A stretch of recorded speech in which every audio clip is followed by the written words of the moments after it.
I know we've had our difficulties this year, but don't let that ruin our Christmas. As a family, we have each other. We should remember our friends and our faithful employees we have lost. I'm not sure how you expect to win another term in the Senate with speeches like that. Dad. Alistair, could you bring another bottle of Burgundy, please? And on your way, could you turn on the Christmas lights? Certainly, sir.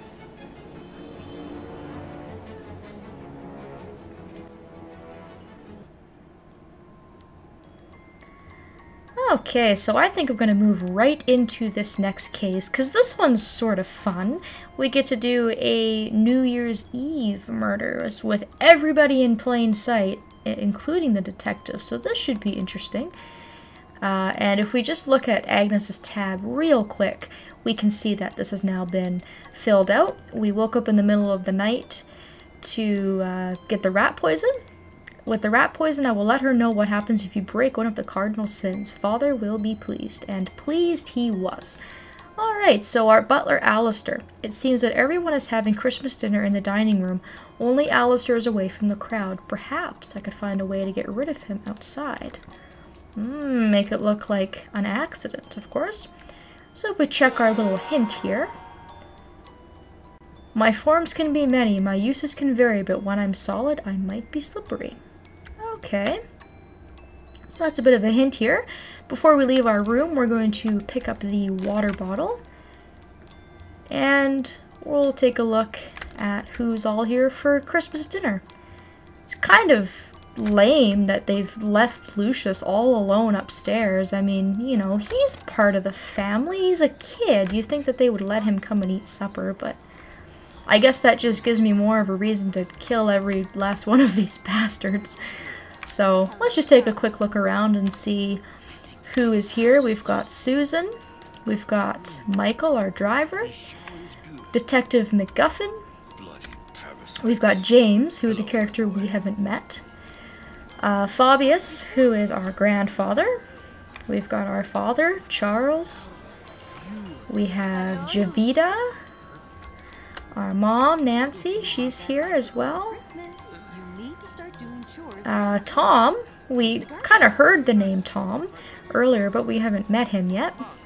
He's here. And finally we have Will, who is the handyman.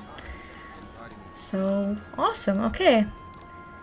No one's going to notice if we're gone, apparently, so let's take a look outside. Alistair obviously went over to the room here to go and get a bottle of wine.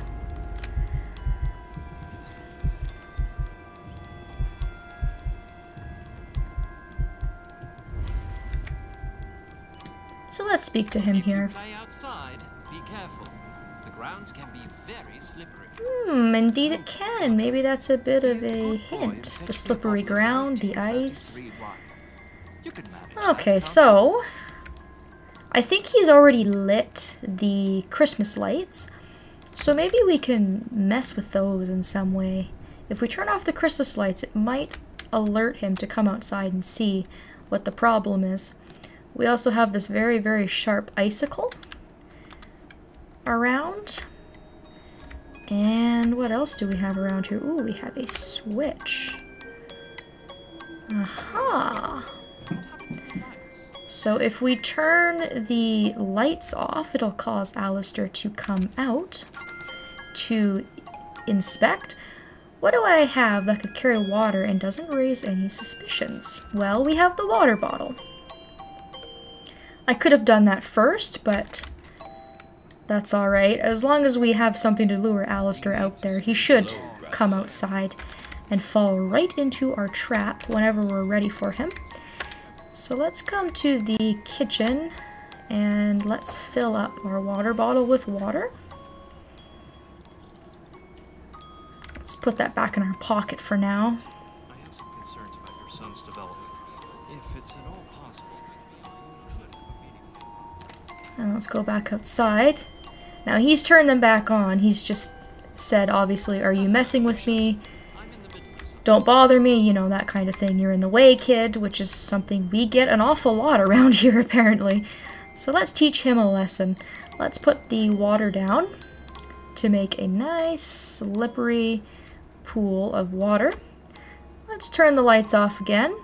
Lure him back out. Can't believe he'll fall for it for a second time, idiot. Ha ha ha. Okay, and then what we're going to do is we're going to take a couple of steps back here. We're going to use our telekinesis powers when Alistair gets close, and we're going to mess with that icicle, and we're going to see what sort of catastrophe we can create.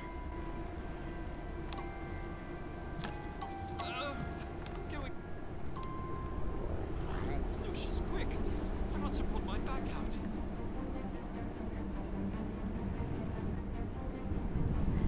Now this murder actually sort of makes me sad, because most of them were not conscious of the fact that we had anything to do with it, but Alistair never did anything to us. He was just a kind old man. He falls and breaks his back, and we kill him. So there's something really sinister about that in my mind.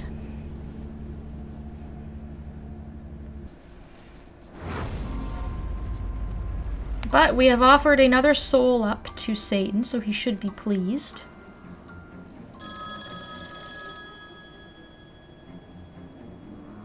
And I'm sure we just driving everybody absolutely crazy. Mr. Wagner, this is Wayne Preston from the Herald.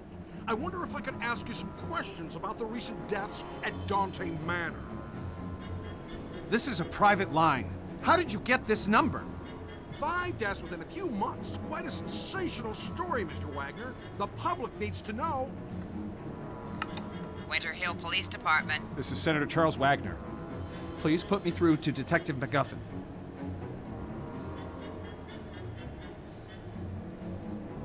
The press are closing in on this, Mr. MacGuffin.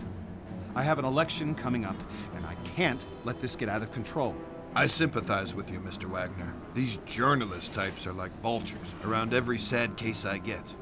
They just love tragedies. But what can we do? It's a free country. I need to keep this out of the papers, Mr. MacGuffin. We've had a run of bad luck. It's as simple as that. The stakes are high, and I'm under a lot of pressure to clear this up. The pressure is on both of us. Your mess is making the precinct look like a joke, and my superiors are not going to take it lightly. Yeah, well, you won't know the half of it unless you get this wrapped up. Is that a threat, Mr. Wagner? That's not something you want to find out. A couple of phone calls can do wonders.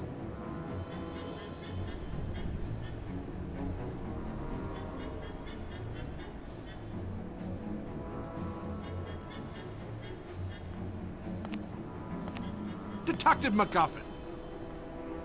A word with you, please. How did you get in here? You're working the case here at the Wagner estate. I'd like to ask a few questions about the series of unusual deaths that have occurred over the last few months.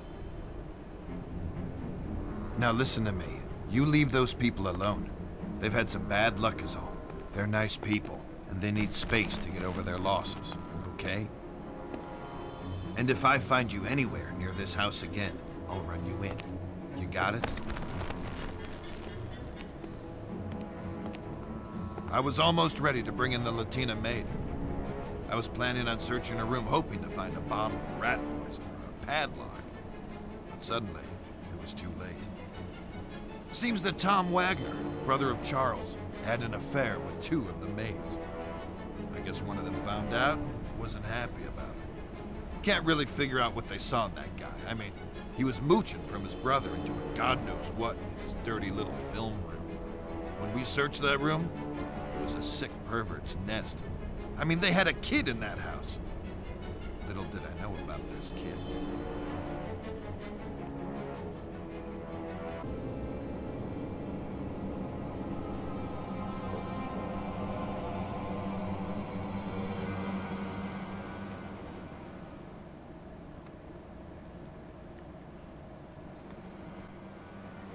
Oh man, things are starting to heat up. Our dad can be a bit of a dick when he's angry. I mean, even he's starting to feel the pressure, and he's been pretty level-headed about the whole thing. And you can see our mom was kind of starting to unravel a little bit there. And the detective is still trying to get to the bottom of it. Nobody suspects us still, so all in all, I guess we're on the right track, but as these deaths go on and on and on, I mean, the suspect list is just going to grow smaller and smaller and smaller, so sounds like our next case is going to be a little bit saucy, so hopefully you all look forward to that. Thank you all so very much for watching, and I will see you next time.